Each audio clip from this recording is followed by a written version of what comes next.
नमस्कार बच्चों, कैसे हैं आप लोग। आपकी अध्यापिका जी बोली थी पाठ 4 पढ़ने के लिए, आप लोग कोशिश किए, कर लिए, अच्छी बात है। अगर किए तो बहुत अच्छी बात है ना, आप ही को पढ़ने के लिए आएगा। और अध्यापिका जी भी चाहती है कि वो जिस तरह से पढ़ती हैं आप भी वैसे ही पढ़ो, है ना। चलिए अब हम लोग आज फिर से एक बार मैं कविता दोहराती हूँ, ठीक ना। इसमें फर्स्ट पैराग्राफ जो है वो बसंत ऋतु का वर्णन किया गया है। इस पाठ में फर्स्ट पैराग्राफ में बसंत ऋतु का वर्णन किया गया है और सेकंड पैराग्राफ में श्रावण मास के बारे में बताया गया है। बसंत ऋतु में लोग किस तरह से खुशियां मनाते हैं और श्रावण मास में किस तरह से मनाते हैं, उन दोनों का मिश्रण है इस कविता में। और इसमें क्या है, आप लोग हमेशा याद रखोगे, ऋतु का राजा कौन होता है, बसंत ऋतु। ऋतुओं का राजा कौन है, वसंत, ठीक ना। अब याद रहेगा, वेरी गुड। चलिए अब हम लोग आगे बढ़ते हैं। औरे भांति कुंजन में गुंजरत भीड़ भौर, औरे डौर झौरन पे बौरन के हवे गए। कहे पद्माकर सु औरे भांति गलियानी, छलिया छबीले छैल और छवि छोवे गए।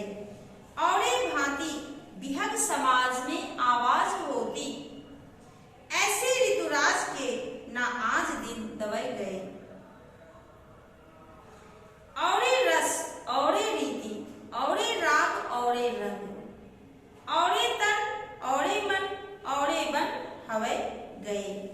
कहते हैं कि बाग बगीचों में भौरों के दल जो है वो घूमते रहते हैं। स्वाभाविक है, भौरों के जो दल होते हैं ग्रुप में, वो बगीचों में फूल के ऊपर भौरा, आप लोग जानते हो भौरा कहाँ रहता है, फूल के ऊपर रहता है, फूलों का रस चूसता है। तो वो कहाँ मिलेगा, भौरा कहाँ मिलता है, तो भौरा हमको मिलता है बगीचों में।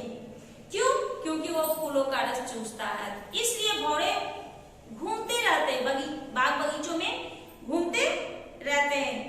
डालों पर झूले पर जाते हैं लोग, डालियों पर जो मोटी मोटी डालियां होती है, पेड़ की जो मोटी शाखाएं होती है उसके ऊपर लोग झूले लगाते हैं। आप लोग देखते होंगे, रस्सी वो बांध देते हैं, मोटा मोटा रस्सी, उस पे लोग झूले झूलते हैं। आमों की डालों पर बौर छा जाते हैं। बौर छाना यानी फूल आना, छोटे छोटे फूल आते हैं। आप लोग देखते होंगे कि पहले फूल आता है, आम के पेड़ में पहले फूल आता है, उसके बाद उसमें से धीरे धीरे धीरे धीरे फल निकलता है। कभी आप लोगों ने देखा है, ध्यान से देखिएगा। पहले आम में फूल आता है, उसी को कहते हैं बौर छाना, उसी को कहते हैं बौर छाना। जिस आम के पेड़ में बौर छाता है वही उसी पेड़ में आम होता है। इस समय गली गली में बहार छा जाती है। वो बसंत ऋतु एक ऐसा ऋतु है कि गलियों में बहार छा जाती है। इन दिनों में गलियों की बात ही कुछ और होती है। लोग बन ठन कर गलियों में निकल पड़ते हैं। क्यों, क्योंकि वो मौसम ना ज्यादा ठंडे का होता है ना ज्यादा गर्मी का होता है, इसलिए लोग तैयार होकर के सज धज के अपना घूमने के लिए निकल पड़ते हैं। औरों की तरह पक्षियों के समाज की आवाज भी निराली होती है। औरों की तरह पक्षियों के समाज की आवाज जो होती है वो भी बहुत ही निराली होती है। ऐसे ऋतुराज के दिनों का वर्णन शब्दों द्वारा संभव नहीं है। ऐसे ऋतुराज का वर्णन शब्दों के द्वारा संभव नहीं है। ऋतुराज का मतलब ऋतुओं का राजा, ऋतुराज का मतलब ऋतुओं का राजा जो है बसंत ऋतु। ऋतुराज का मतलब ऋतुओं का राजा, और वो कौन है, बसंत ऋतु। इस ऋतु का आनंद रीति राग रंग सब कुछ निराला है। इस ऋतु में तनमन को अद्भुत सुख का अनुभव होता है। इस पद्यांश में बसंत ऋतु का सुंदर वर्णन किया गया है। वसंत ऋतु में क्या होता है, वो एक ऐसा मौसम होता है कि पेड़ के जितने भी पत्ते वो झड़ जाते हैं और नए नए पत्ते उस ऋतु में आते हैं। उस ऋतु में, उस मौसम में पेड़ों में नए नए पत्ते आते हैं। आम में बौर छाता है, जो पेड़ में पत्ते आ चुके हैं उसमें क्या होता है, फूल निकलना शुरू हो जाता है। और वो मौसम जो होता है बहुत ही सुहावना होता है। आप लोग जानते होंगे, अगर नहीं भी जानते हैं तो मैं आप लोग को बताना चाहती हूँ।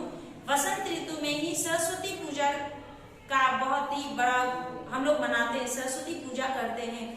सरस्वती माता कौन है? हमारी विद्या की माता जो है वो सरस्वती माता है। हम लोग विद्या को पूजते हैं, किताब की पूजा करते हैं, तो सरस्वती पूजा बहुत ही प्रचलित है।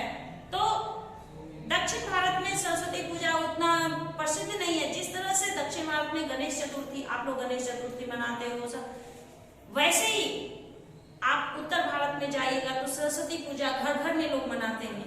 घर घर में सरस्वती पूजा मनाया जाता है। स्कूल कॉलेज में भी सरस्वती माता की मूर्ति बिठाई जाती है और उस दिन छुट्टी रहती है, स्कूलों में छुट्टी रहती है। जो बच्चे उस पूजा में सम्मिलित होना चाहते हैं वो सम्मिलित होते हैं, मूर्ति बिठाते हैं, मूर्ति की पूजा अर्चना सब करते हैं।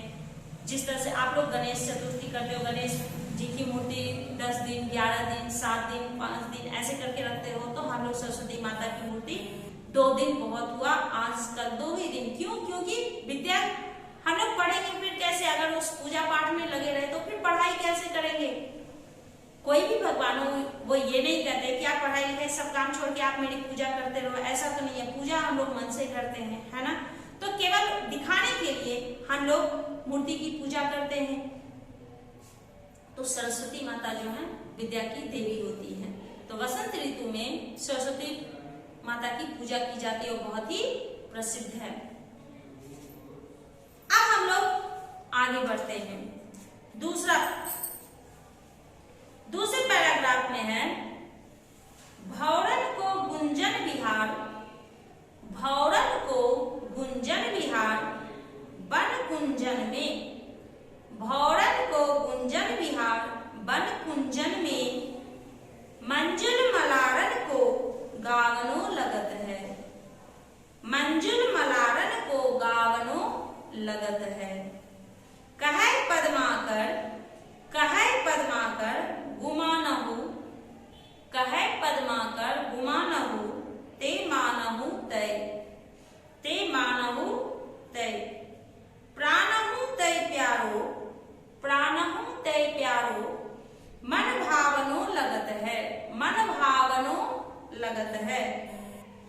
मोरन को सोर घन घोर चहु ओरन, मोरन को सोर घन घोर चहु ओरन, हिंडोरन को वृंद छवि, हिंडोरन को वृंद छवि छावनो लगत है। नेह सर सावन में, नेह सर सावन में, मेह वर सावन में, नेह सर सावन में, मेह वर सावन में, सावन में झूली वो सुहावनो लगत है, सावन में झूली वो सुहावन लगत है। कहते हैं कि भौरन को गुंजन विहार, भौरन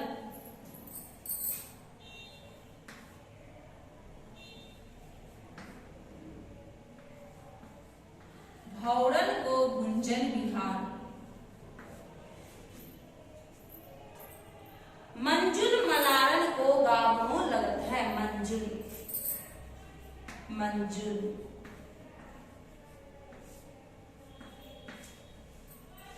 कहे पद्माकर गुमानहु, गुमानहु, गुमानहु,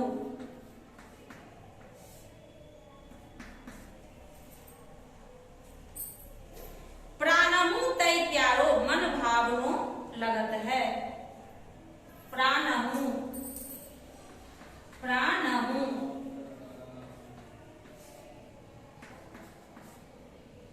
मन भावन, मन भावनो,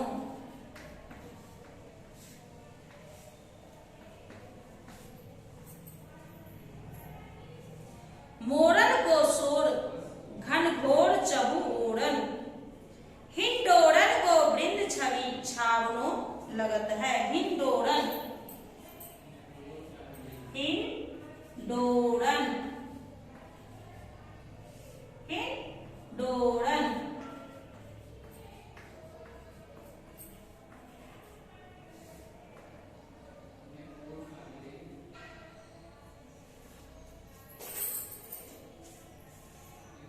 नेह सर सावन में, मेह वर सावन में, सावन में झूली वो सुहावनो लगत है। भौरन यानी भौरों का। विहार यानी विहार करना, विहार यानी विहार करना, घूमना। कुंजन यानी बगीचा। मलारन, मलारन मतलब क्या होता है? मल्हार गाते हैं, गीत होता है। वो एक गीत होता है, एक राग होता है जो बारिश के मौसम में लोग गाते हैं, श्रावण मास में गाते हैं। लगत है यानी लगता है। गुमानहु यानी अभिमान से, घमंड से। गुमानहु यानी अभिमान से, घमंड से। प्राणहु तय प्यारो यानी प्राणों से भी प्यारा, प्राणों से भी प्यारा। मोरन, मोर। घन घोर यानी घने बादल, घन घोर यानी घने बादल। हिंडोरन यानी झूला, पालना। छवि यानी सुंदर। नेह मतलब प्रेम, स्नेह बोलते ना तो उसे क्या कहते? प्रेम। मेघ बरसावन यानी मेघ बरसना, पानी बरसना। सुहावनो यानी सुहाना लगता है, अच्छा लगता है। गुंजन यानी गुंजार, गुंजन यानी गुंजार, गाना गाना। वन यानी वन। मंजुल यानी सुंदर, मंजुल यानी सुंदर। गावनो यानी गाना शुरू कर देते, गाना। कह यानी कहते हैं। मानहु तय यानी सम्मान से। मन भावनो यानी मनोहर, जो हमारे मन को मोह लेता है, मन को भाता है। शोर यानी शोर, आवाज। चहुओरन यानी चारों ओर। वृंद यानी समूह, झुंड। छावनो यानी छा जाना। सरसावन यानी फैलाना। झूलिबो यानी झूला झूलना, झूलिबो यानी झूला झूलना।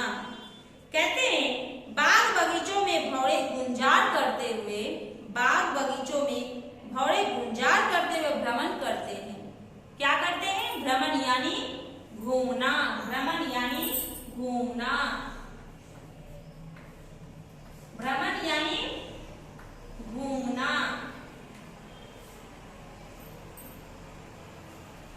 लोग मल्हार गाते हैं, लोग जो है वे मल्हार गाते हैं। मल्हार यानी राग, मल्हार एक तरह का राग। मल्हार यानी एक तरह का राग। मल्हार राग के गीत बड़े ही मनोहर लगते हैं, हमारे मन को हरने वाला लगता है। पद्माकर जी कहते हैं यह महीना अपने अभिमान, मान तथा प्राण से प्यारा लगता है। ये महीना जो है अपने अभिमान, मान तथा प्राण से भी प्यारा लगता है। यह बहुत मनभावन लगता है, यह बहुत ही मनभावन लगता है, अपने मन को भाने वाला लगता है। चारों ओर घनघोर मेघों को देखकर मोर नाच रहे हैं। आकाश में जब बादल छाता है तो मोर नाचना शुरू कर देते हैं। क्यों? क्योंकि उन्हें बारिश बहुत पसंद है, इसलिए। मोरों का शोर और डालों पर पड़े सुंदर सुंदर झूलों का समूह बड़े मनभावन लगते हैं। इस महीने में चारों ओर प्रेम पूर्ण वातावरण रहता है। प्रेम सरसाने और मेघ बरसाने वाला यह सावन का महीना बड़ा ही सुहावना लगता है। इस कवित्व में सावन के महीने का मनोहरी वर्णन है, मन को हरने वाला वर्णन किया गया है। अब इसमें एक प्रश्न है, ध्यान से सुनिएगा। भौरों का दल कहाँ विचर रहा है? भौरों का दल बगीचे में विचर रहा है। क्यों विचर रहा है? तो उसे यह मौसम सुहावना लगता और बगीचे में फूल बहुत हैं, इसलिए वो वहीं विचर रहा है। औरे भांति कुंजन में गुंजरत भीड़ भौर, औरे भांति कुंजन में गुंजरत भीड़ भौर। इस पंक्ति का क्या तात्पर्य है? आगे है, मोर का नृत्य कैसा लगता है? कविता के संबंध में अपने विचार प्रकट कीजिए।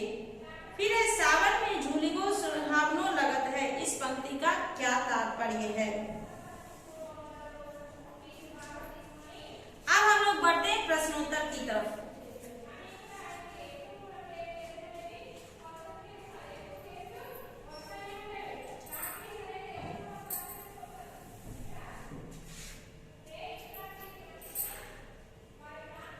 प्रश्नोत्तर की तरफ बढ़ने से पहले मैं आप लोगों को एक बार फिर से कविता पढ़ने की कोशिश कीजिए।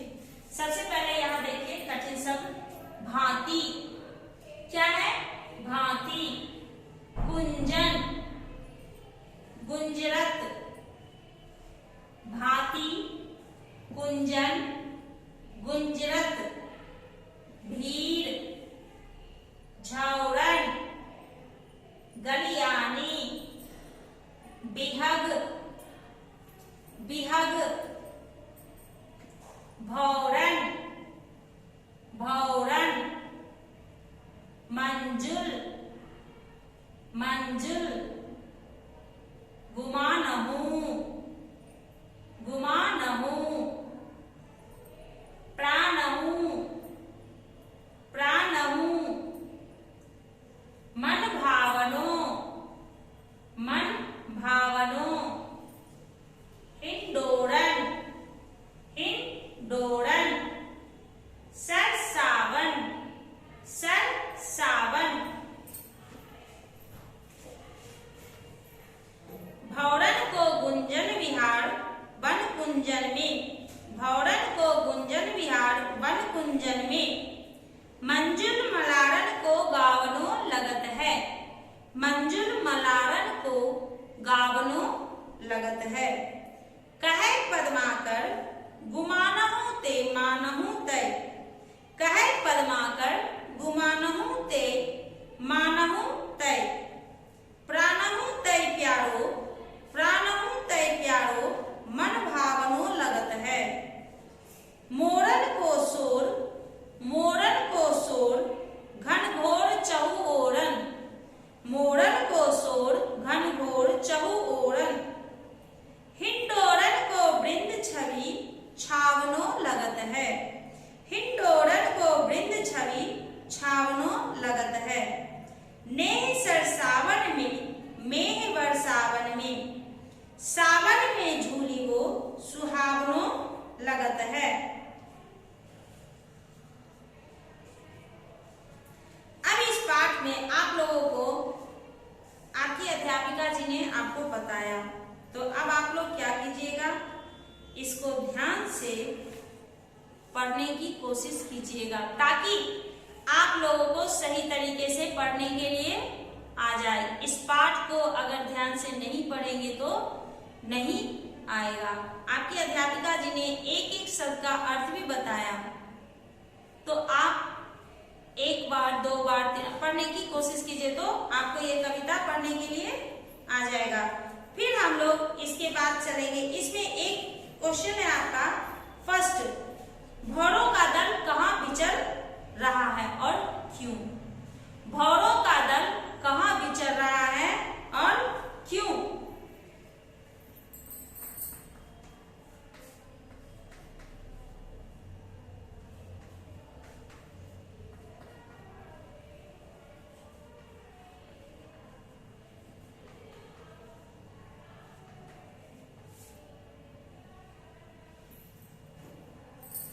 भौरों का दल कहाँ विचर रहा है? बगीचे में विचर रहा है। क्यों विचर रहा है?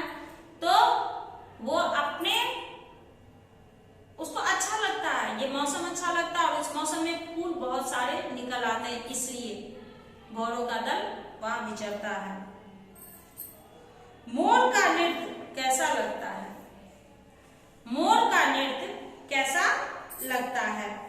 अब आप लोगों को मैं एक बहुत ही महत्वपूर्ण बात बताने जा रही हूँ। आप लोगों को संदर्भ सहित व्याख्या रहता है, संदर्भ सहित व्याख्या एक पैराग्राफ दे देता है, या फिर 2 से 3 लाइन, या फिर चार पंक्ति दे दिया जाएगा किसी भी कविता का और कहा जाएगा कि संदर्भ सहित व्याख्या कीजिए। तो संदर्भ सहित व्याख्या के लिए हम लोग अगली कक्षा में जब बताएंगे, प्रश्नोत्तर की जानकारी देंगे आप लोगों को, तो मैं बताऊंगी। ठीक है, धन्यवाद बच्चों।